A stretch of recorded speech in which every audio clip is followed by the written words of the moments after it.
Thank you so much for joining us, Richard, and welcome to the Business Standard. Richard Turrin is the best-selling author of Cashless, his book on China's digital currency revolution. And Richard has spoken quite extensively and written quite extensively on not just the CBDC, but also China's fintech landscape. Vikram, thank you so much for having me. It's a pleasure to be here. And yes, I use the Business Standard all the time on Twitter because you have fabulous coverage on Reserve Bank of India's new central bank digital currency, which is, of course, my favorite subject. Yes, and that's exactly why we have you on today. Recently, as you might have heard, the Finance Minister Nirmala Sitharaman announced in the budget that India will launch the central bank digital currency in India by next March. While the idea for CBDC has been discussed for a while, there isn't much clarity on what this looks like.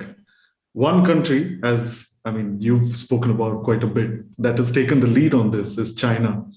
It's been at the forefront of these experiments, including a pilot project that it has launched. So, Richard, why don't you start us off by telling us what does China's fintech landscape look like? Sure. Well, to everybody out there, the best way to describe China's fintech landscape is to look at the title of my book. And I'm sorry if that's self-serving, but the basic theme is that China is essentially cashless. If you go into the first and the second or third tier cities, you'll find that most people don't use cash. We don't have it in our pockets anywhere or in our purses anymore. And we all use what are called the payment platforms. And these payment platforms have names, and they are Alipay. And the other one, of course, is WeChat Pay, which is based on the WeChat messaging system. So most people in China are already cashless, and that is, of course, before the Central Bank of China, the PBOC, or People's Bank of China, launches its central bank digital currency throughout the nation. And it's in trials now, but we're already cashless and we're already highly digital. How long has China been experimenting with the digital currency, and what does the digital currency look like in this pilot project? Sure. Wonderful question. So the work to start building the central bank digital currency started way back in 2014. And that's really important to mention because it shows how early, how big a lead and how long it took the PBOC to actually build a digital currency. And the actual trials started in, I believe it was late August, early September of 2020, when the city of Shenzhen was the first to actually use the central bank digital currency for small trials. So it's basically going to your local shop and buying small things, because even now in 2022, if you look at Shanghai, where we have trials now, along with 12 other regions, most of our local shops and stores don't take it yet. So it's important to understand that it's still a trial, still a test, but there are something like 250 million people who have now downloaded the app in these cities, these dozen trial cities, and it's so far successful, but so far with very limited use, because it's likely that your local shop, your local coffee shop or convenience store may or may not take it. So it's still in the early days.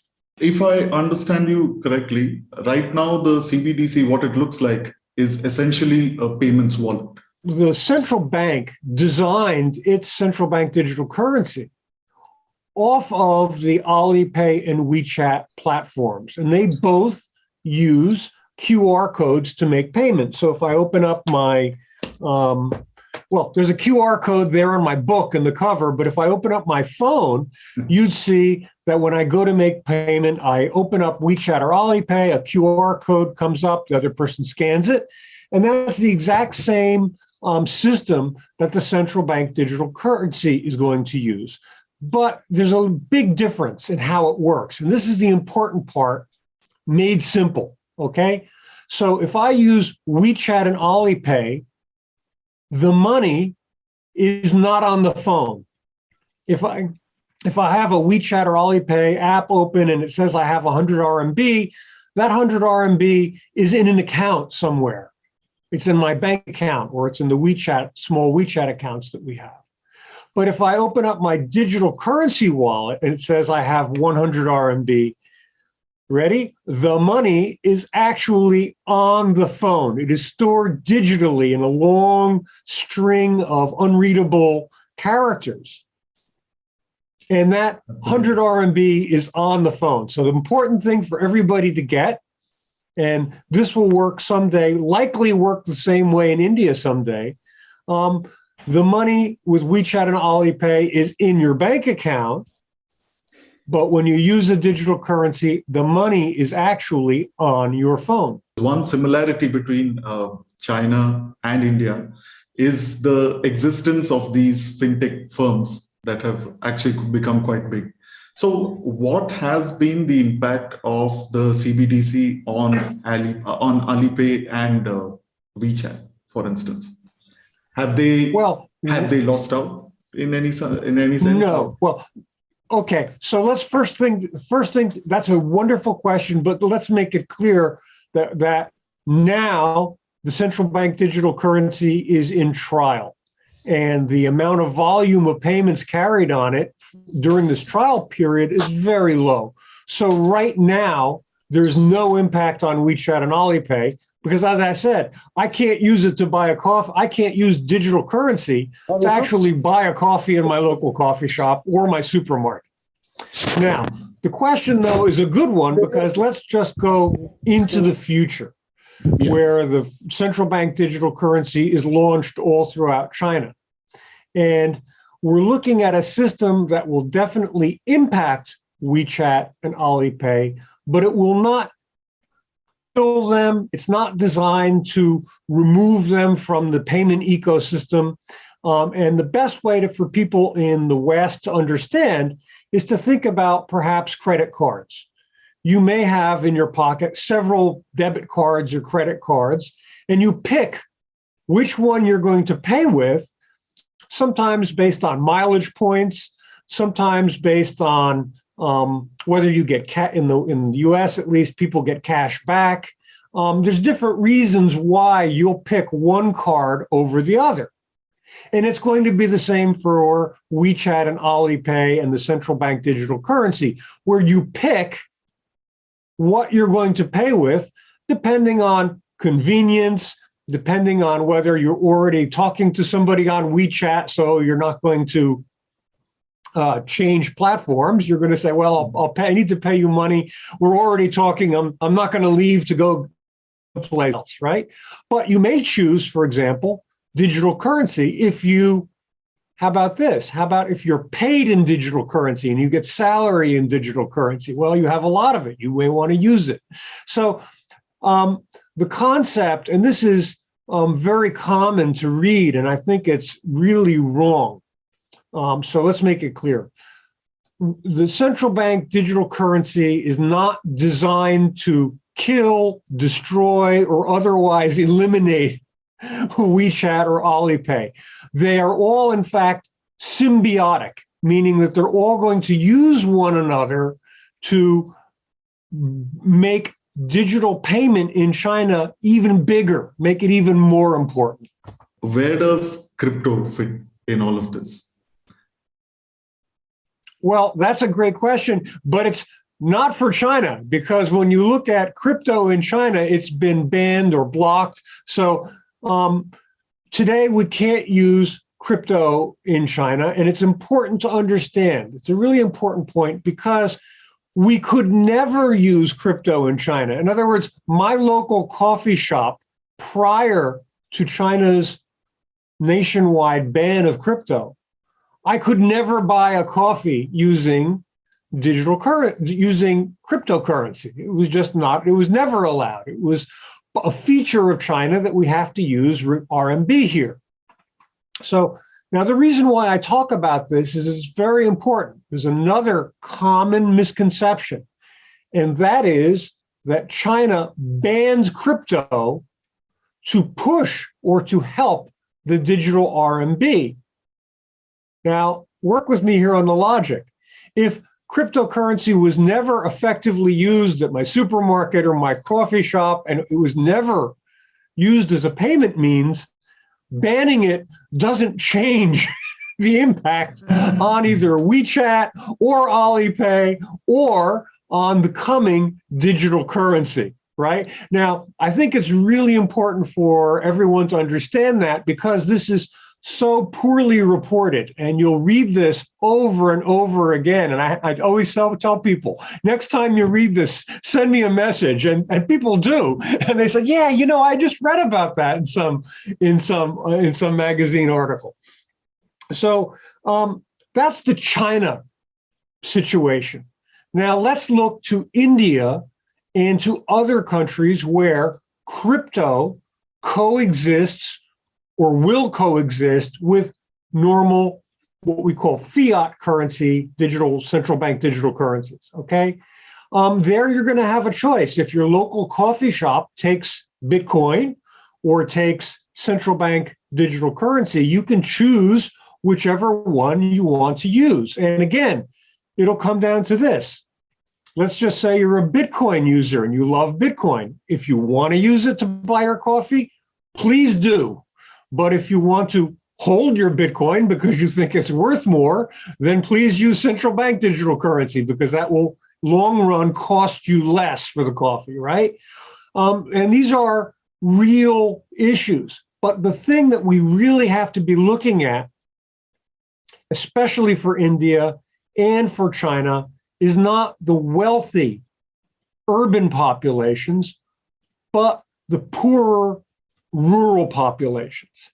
Now here, if India's central bank digital currency follows the direction that China's did, and I think it will, which is to build a digital currency that can be transferred from one phone to another without signal, without being connected to a digital network, right? Through what's called NFC, near field communication technology.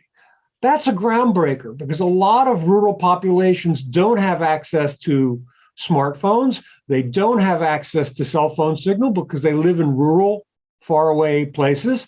When we talk about financial inclusion, central bank digital currency and this concept of unconnected transfer offers tremendous benefits to rural populations, and it offers them the ability to pay without punishing volatility. If we look at Bitcoin, you know, if you're in a rural if you're part of this rural population and you go to pay for something and the price goes up 10 or down 20% every day, that makes living hard.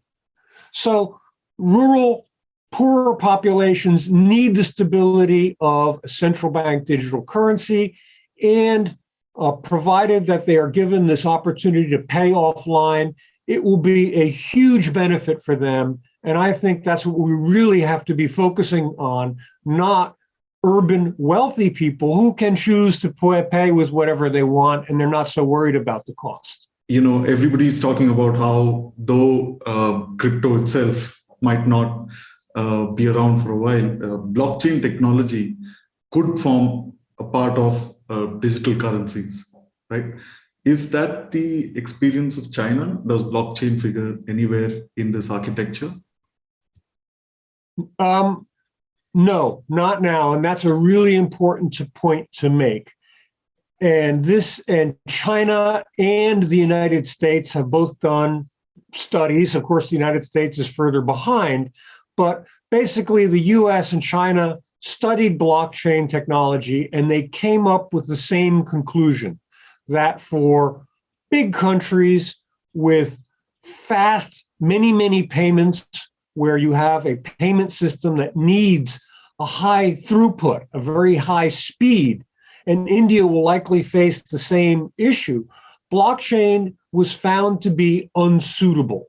Now, I can give you the numbers, okay? So here's what they looked at. So what China looked at was Bitcoin. Bitcoin has 7 to 10 transactions per second on a good day. So 7 TPS, transactions per second. And then they looked at maybe Ethereum, which can get up to 1,000 or so. And then they said, well, if we look at a standard credit card network in the West, those operate at somewhere between 50 and 70,000 transactions per second. Wow. But now wait for it. During what's called Singles Day, 11/11, the big shopping day in China, the Alipay network exceeds 500,000 transactions per second. Like, you're right. So it's pretty mind-blowing, the numbers, right? So the question is, how do you build for 1.4 billion people who on the Singles Day, 11/11, all want to buy something for their family? All right, it's the big shopping day. And you need networks that can carry that load. And right now, blockchain networks cannot. Now, I love blockchain. Now, for somebody out there who's listening and says, oh, well, Ethereum 2.0 can carry 300,000 or 400,000. Sure, you're right. But Ethereum 2.0 isn't launched yet. And you can't expect a central bank to build their currency transport system for a nation around untested and undeveloped software. So I get it. Yes, there are blockchain protocols that are faster, but none of them are industrial or what I would call bulletproof for a central bank to build on right now. China has toyed with the idea of regulating personal or banning personal QR codes. Why is this? I mean, is that something that has Sure. Look, it's a wonderful discussion, and let's make it easy for people because this was also very poorly reported. Okay, look, China for many people may as well be Mars. So when the news broke about banning QR codes, it's not about banning your QR code, my QR code. Ready? It was about small businesses using their personal QR code for business use. Okay, so it's a problem. Taxes. Nobody likes paying taxes, right? So you've got a small business. You may have a QR code for yourself personally, and if you're really tiny, no problem. There's no issue here. But many businesses say, pay me. And when they collect the money, they're collecting it to personal accounts and not using business accounts. So the concept was not to eliminate personal QR codes. The concept was to say, if you're running a business, please don't use your personal QR code for your business purposes. You must apply for and get a business account so that you can segregate personal from business expenses. If we can zoom out a little, what does China's experiment with CBDC mean for its economy, and what does it mean for global trade? Absolutely. And this is a really great point. The first thing that we have to understand is that China's digital currency is not just about making a payment for coffee. WeChat and Alipay does that beautifully already. Right. It's about further digitization of payment in China, meaning that it's not about the small amounts that you pay with WeChat and Alipay. It's potentially about larger amounts. Remember I said before, maybe your company will pay your salary in digital currency. Maybe companies will make transfers of digital currency from one company to another to pay for business expenses. So it's really about driving digital payment deeper into society and getting into all of those nooks and crannies where WeChat and Alipay were never designed to go. What do you mean when you say that they were never designed to go to these places, Alipay and WeChat? Right. That's a wonderful question. So when we look at WeChat and Alipay, they're designed with transfer limits of a couple of thousand RMB. They're different depending on whether you're a person, a corporate, a large corporate. There's some difference there, but they're not designed for an HR department at a big company to say, okay, we can now make payment to all of our employees on WeChat and Alipay. That was never the intent. But we're already seeing, and a good example of this is the digital company JD.com. One of its experiments early on was to take a group of employees and say, okay, we're paying you now in digital RMB. Does it work?